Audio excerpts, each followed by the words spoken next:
அனைவருக்கும் வணக்கம். நம்ம எதை பற்றி பார்க்க போகிறோன்னா, நம்ம எம்இஜி சென்டர் பெங்களூர் அங்கே நடந்த சிவிலியன் போஸ்ட்டுக்கு யாரெல்லாம் அப்ளிகேஷன் போட்டு யாரெல்லாம் எக்ஸாம் அட்டன் பண்ணாங்க, நம்ம தமிழ்நாட்டிலேருந்து யாரெல்லாம் வந்தாங்க, அந்த மக்கள் தொகையை வந்து நீங்கள் நேரடியாக பார்க்க போகிறீங்க. ஏன்னா இந்த செலெக்ஷன் நானும் அட்டன் பண்ணேன், அதனால தான் உங்களுக்கு நான் இந்த வீடியோ உங்களுக்கு சொல்ல வரேன். சரிங்களா? தமிழ்நாட்டில் யாருமே வந்து அதிகமாக வரலன்ற பட்சத்தில் அப்ளிகேஷன் போடலை. ரேர் சிவிலியன் போஸ்ட், இது யூனிஃபார்ம் டியூட்டி கிடையாது. இது முழுக்க சென்ட்ரல் கவர்மெண்ட்டால் அங்கீகரிக்கப்பட்ட ஒரு ஜாபு. ஆர்மிக்கு சேர்ந்தது. கேண்டீன் வசதி, அனைத்தும் விதமான ஃபெசிலிட்டி அனைவருக்கும் உண்டு. சரியா? ஒரு சோல்ஜருக்கு என்ன ப்ரிஃபரன்ஸ் தராங்களோ அதே கேட்டகரி தான் இதுவும். ஆனால் இது யூனிஃபார்ம் டியூட்டி கிடையாது, சிவிலியன் போஸ்ட்டு. இப்போ உங்களுக்கு நான் எதை பற்றி சொல்ல வரேன்னா, ஒரு போஸ்ட்டுக்கு எவ்வளோ பேரெல்லாம் நம்ம தமிழ்நாட்டிலேருந்து அட்டன் பண்ணுறாங்க, எவ்வளோ பேர் முக்கியத்துவம் தராங்க, எந்தெந்த ஜாபெல்லாம் அவாய்ட் பண்ணுறாங்க, இந்த ஜாப்பை வந்து அதிகமாக யாருக்கும் தெரியறதில்ல. இப்போ ஒரு எம்டிஎஸ் போஸ்ட்டுன்றது யாருக்குன்னா தெரியுமா? சிவிலியன் போஸ்ட் ஆர்மியில் ஆள் எடுக்கிறாங்கன்றது யாருக்குன்னா தெரியுமா? சாதாரண ட்ரேடு கேட்டகரியில் கூட ஜிடி கிளர்க்கு ட்ரேடு யூனிஃபார்ம் டியூட்டின்னு தான் எல்லாருக்கும் தெரியும். அதுவும் இப்போ அக்னி வீரராக பண்ணிட்டாங்க.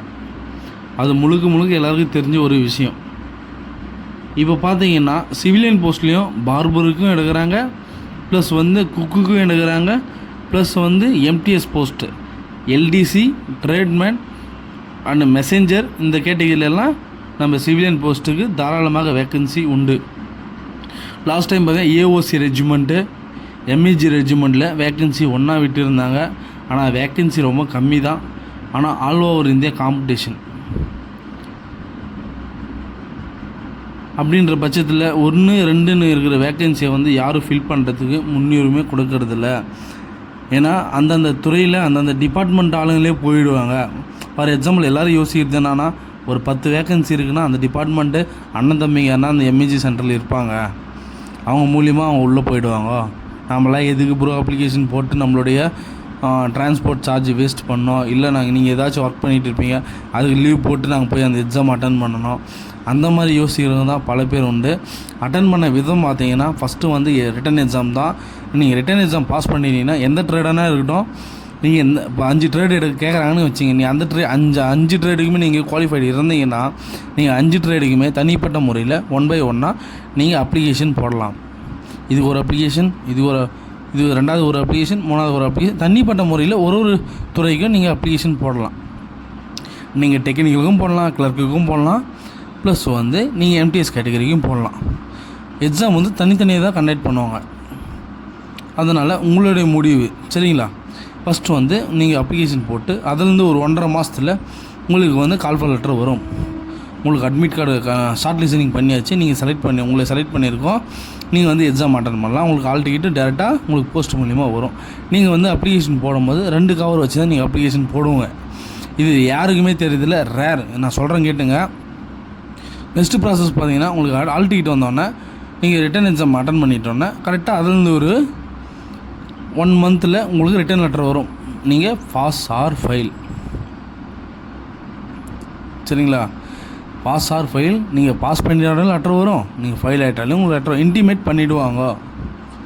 இதுதான் முழுக்க நான் உங்களுக்கு கொடுக்க வேண்டிய தகவல். சரிங்களா? ஆனால் இன்னொரு ப்ராசஸ் என்னன்னா, சரி ப்ரோ பாஸ் பண்ணிவிட்டோம், அடுத்த கட்டம்னா பார்த்தீங்கன்னா உங்களை ட்ரேடு கூப்பிட்ருவாங்க. நீங்கள் எந்த ட்ரேடுக்கு அப்ளிகேஷன் பண்ணிங்களோ அந்த ட்ரேடுக்கு உங்களுக்கு செய்முறை திறன். ஓகேவா? சாதாரண ஒரு கார்டனர் எடுத்தீங்கன்னா, ஒரு செடியை வந்து நடுறதுக்கு எவ்வளோ குழி தோண்டுவீங்க, என்ன கெமிக்கல் அடியும், ஒரு பராமரிப்பு முறை உங்களுக்கு அடிப்பட்ட முறை தெரிஞ்சிருக்கா, அது பார்ப்பாங்க, கம்பல்சரி பார்ப்பாங்க. என் ஃப்ரெண்டு வந்து விசில், அந்த ஆர்மியில் வந்து விசில் ஊதுறதுக்கு இப்போ ஒரு ரெக்ரூட்மெண்ட்டுக்கு அட்டன் பண்ணான். பிஎஸ்எஃப்பில் அவன் சாதாரணமாக தான் போட்டான். இப்போ வந்து ஃபைனல் வந்து முடிச்சிட்டான், ரிட்டனும் பாஸ் பண்ணிட்டான், மெடிக்கலும் பாஸ் பண்ணிட்டான், ஃபிசிக்கலும் முடிச்சிட்டான். இப்போது ஃபைனல் மெரிட்டுக்கு வெயிட் பண்ணிகிட்டு இருக்கான்.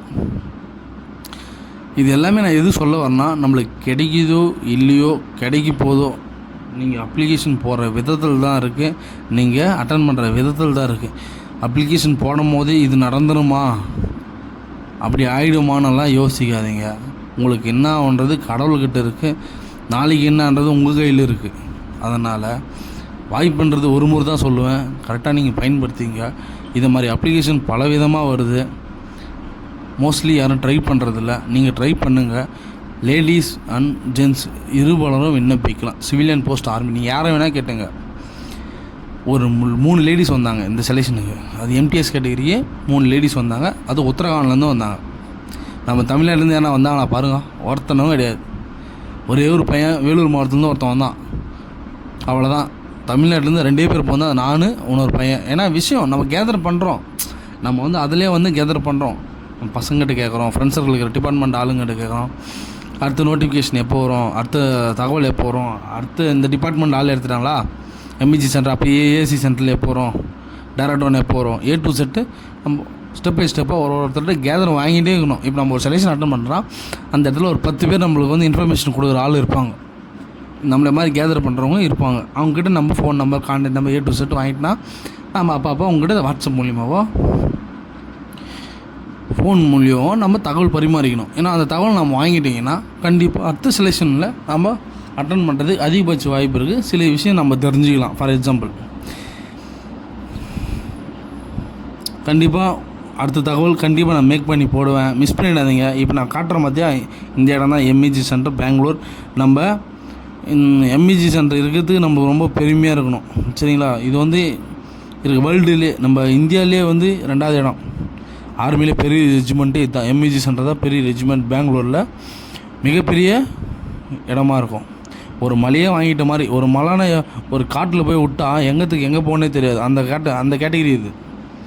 உள்ளே எல்லாமே இருக்குது. ஸ்விம்மிங் இருக்குது, basketball, music system, cycling, Z உள்ளவே எல்லாம் மொத்த டிபார்ட்மெண்ட்டும் உள்ளே இருக்கிற மாதிரி. ஒரு என்ஜாய்மெண்ட்லேருந்து, ஒரு அடித்தள வேலையிலேருந்து, ஒரு A to Z உங்களுடைய ரன்னிங் ப்ராக்டிஸ் பண்ணுறதுலேருந்து எல்லா கிரௌண்டும், பேஸ்கெட் பால், த்ரோ பால் எல்லாமே இருக்குது. இதுதான் இல்லைன்னு இல்லை. அதனால் டிபார்ட்மெண்ட்டு நல்ல டிபார்ட்மெண்ட் வரும்போது நீங்கள் போய் அட்டன் பண்ணுங்கள். நீங்கள் அட்டன் பண்ணிங்கன்னா உங்களுக்கு ஒரு நல்ல தகவல் கிடைக்கும். அந்த தகவலை 4 பேர் பகிர்ந்துக்குங்க. இந்த செலெக்ஷன் வேஸ்ட் ஆகிடுச்சா, ஃபெயில் ஆகிட்டிங்களா, நோ ப்ராப்ளம். அடுத்த செலெக்ஷனுக்கு இதே இடத்துல இதே டைமில் கண்டிப்பாக இந்த டிபார்ட்மெண்ட்டு நீங்கள் தோல்வியா, அதே டிபார்ட்மெண்ட்டில் அடுத்த முறை கால் பண்ணுறாங்களா, உங்களுக்கு ஒரு எக்ஸாம்பிள் இருக்கும்ல.